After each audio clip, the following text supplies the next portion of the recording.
All right, it's great to be here today. My name's Derek Clark, and I speak all over the world. This is what I do for a living. It's awesome to be able to share a message Okay, all right, there we go. To be able to share a message of never limiting your life to never giving up. There's 5 ways I've found to live your life. The first one is to be a tire, and you can be used like a tire and eventually replace. The next one is to be a flyer, where you flee the situation, maybe come up with fear, excuses. The next one is a crier. I can't do this, the pitiful way, the victim mentality. And then there's the liar that looks good on the outside, but inside, they're totally lost. And then there's someone like me, and like all of the people that have been before me, that are the triers. That said, you know what, I'm never going to give up. I may have been knocked down, but I'm going to get back up. I'm going to never limit my life. I have spent 13 years in Alameda County foster care system. 13 years and more than that, of feeling rejection, going through severe, brutal child abuse, and having your mom and the stepdad drop you off at the psychiatric facility of the hospital and saying, we don't want this kid anymore. And from that point on, they take me to 150th Avenue on San Leandro, Oakland border, to a place called Snedeker Cottage, an orphanage type of thing where your parents don't want you, and they throw you away. But here's the interesting fact is that my mom and my stepdad kept my brother and sister and got rid of me.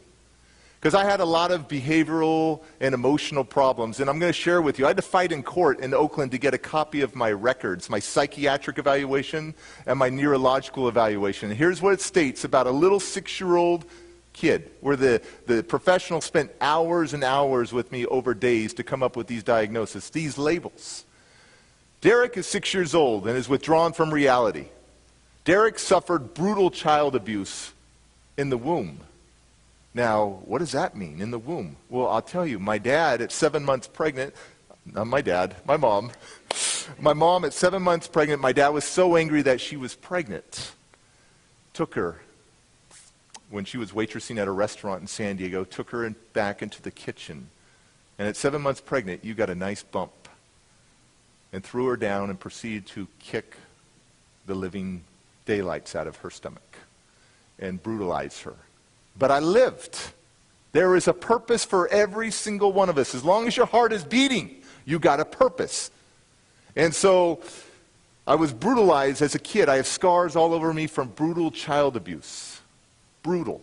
Hot scalding water to drowning in the toilet to all these things that have happened to me.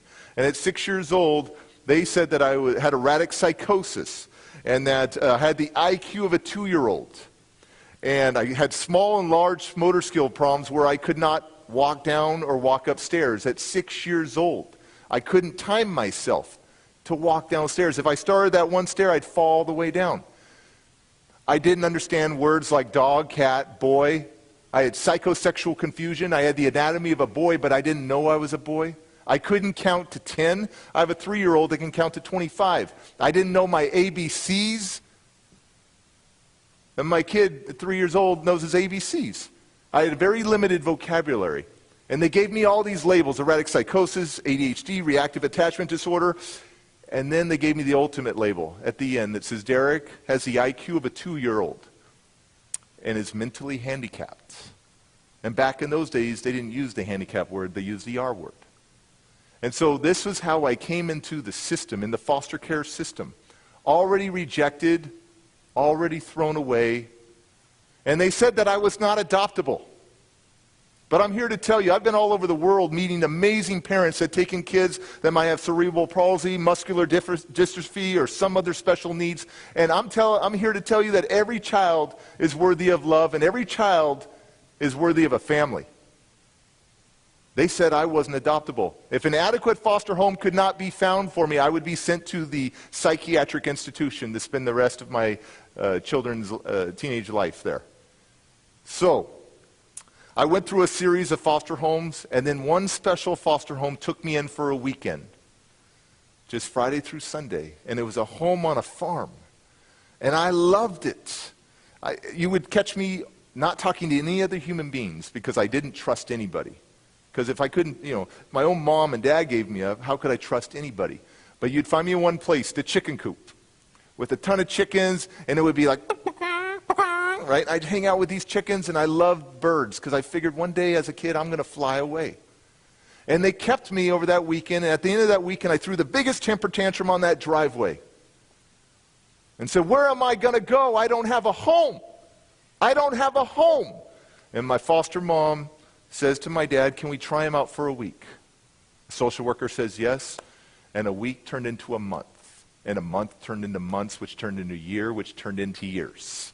They are my mom and dad. They never gave up on me. Love sometimes is thicker than blood. I needed love. Now let me tell you how special both of my foster parents are. They're both teachers. My mom is a juvenile hall teacher.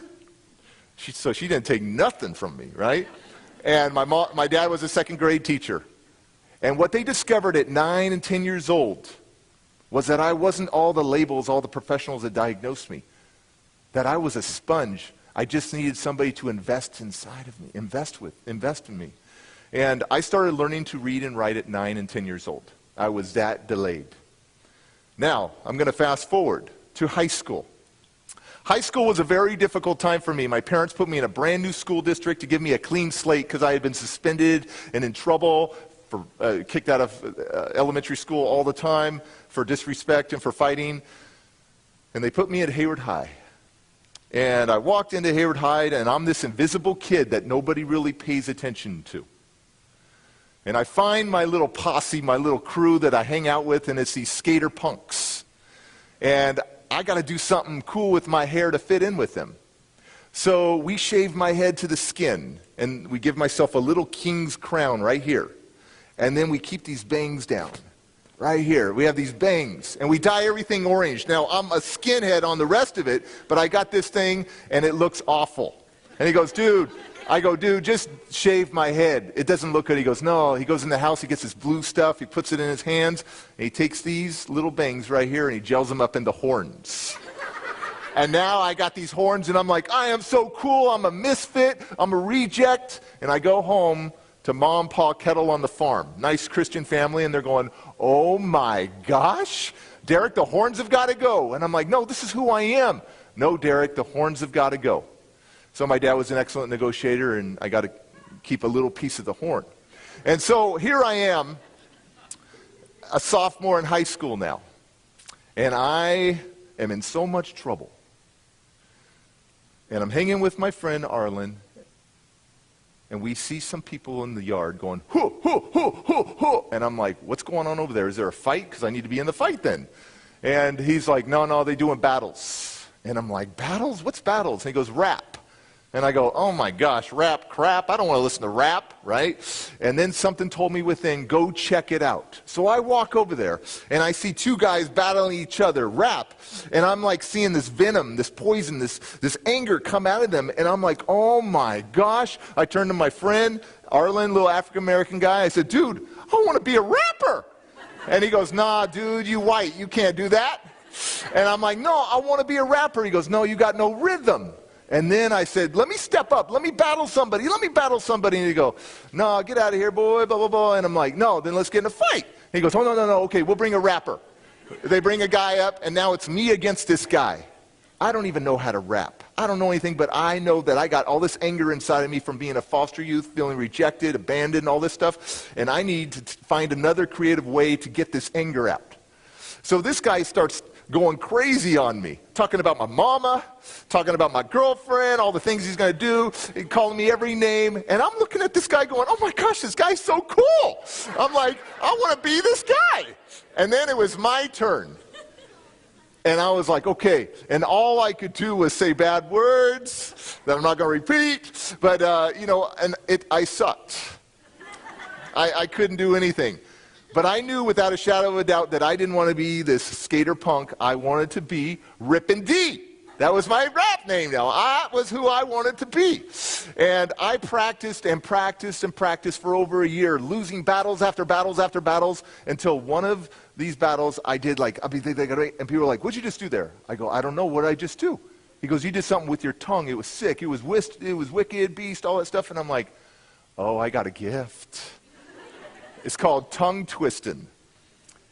And I started winning. I started going, well, I'll be the ripping, I'm thinking, I'm making, taking my time. I'll be the thinking, I'm making it, sucking, I'm making it, kicking it with the rhyme. And people were like, oh my gosh, that guy is so good.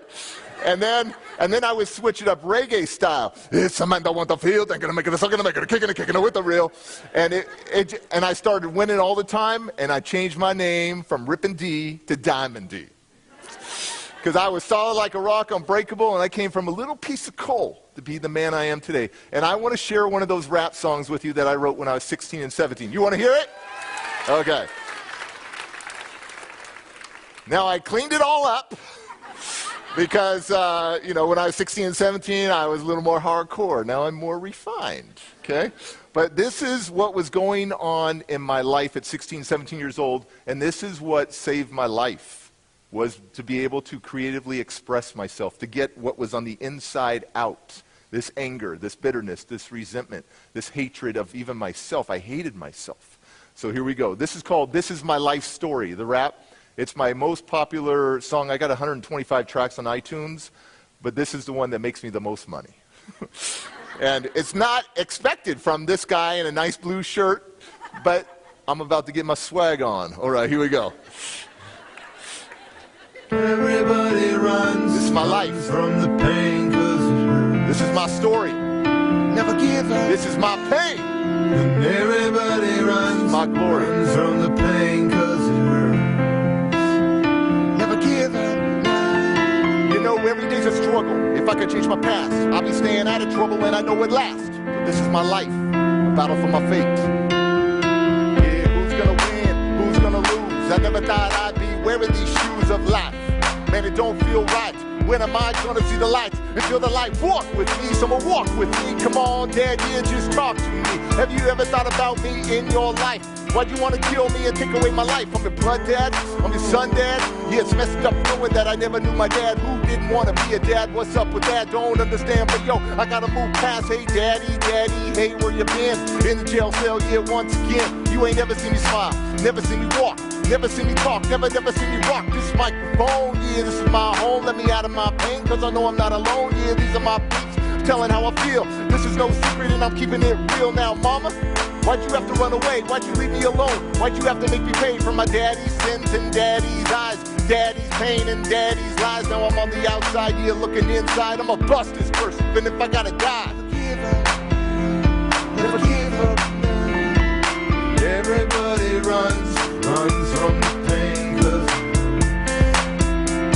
never give up. Everyone loses something sometime. I never thought I'd have to lose my mind, yeah, lose my world and lose my soul. Lose the ones who really gave me hope. Now my sister's been killed and my brother's been killed and my friends been killed. When am I gonna heal? The snap of a finger and my life gets jacked to my brain. I'm thinking I'm gonna start to feel trapped where the love was.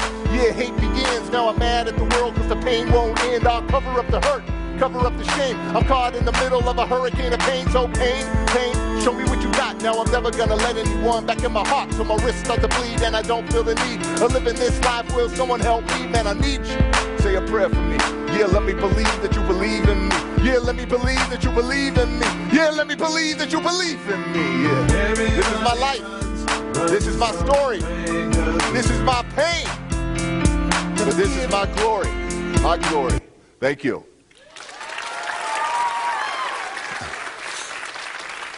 So here I was, this 17-year-old kid, that was in a lot of trouble. My brother was killed, my sister was killed, my good friend was all shot and killed when I was 16 and 17 years old. I had lost it. I got kicked out of high school. Now, at 18 years old, when you're a foster youth, the checks stop coming to the foster parents. And life goes on. You go to the streets. It's interesting, the statistic from the Department of Justice is that 80% of the U.S. prison population has been in foster care. 51% of the U.S. homeless population is aged out foster youth. 77% of the inmates in San Quentin have come from foster care. The statistics were not good for me. My dad was in prison for the mentally insane for a string of armed robberies from Arizona to California. And I knew at this point I wasn't destined to be a loser.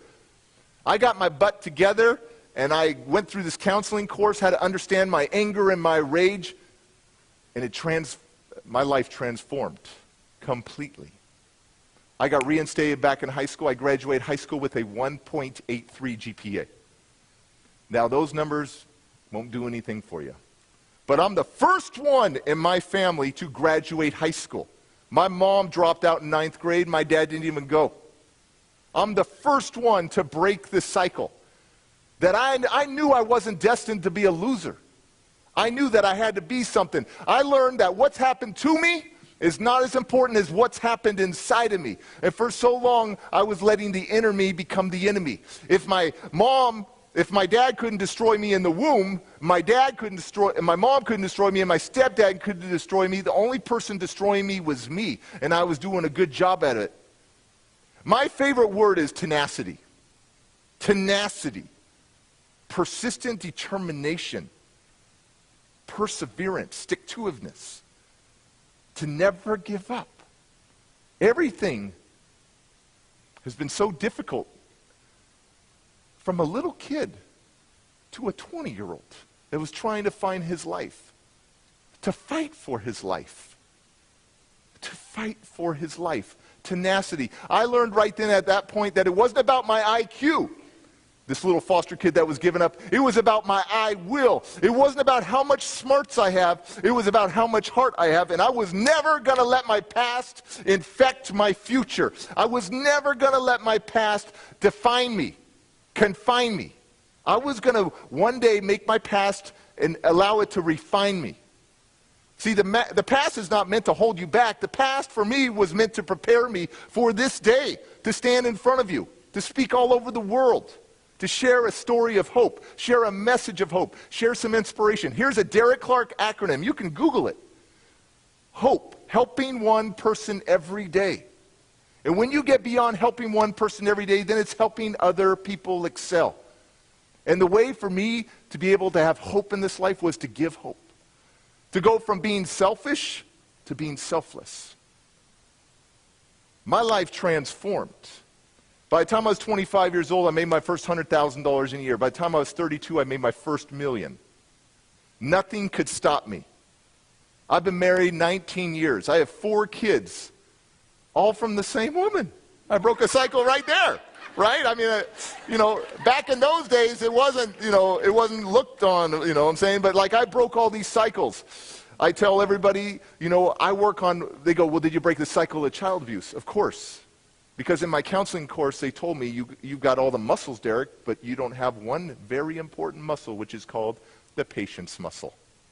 And when I learned that I could activate that patience muscle, I am slow to wrath. Right? My life transformed because I believed in myself, because others believed in me as this little kid, and believed that hey, I am not my labels.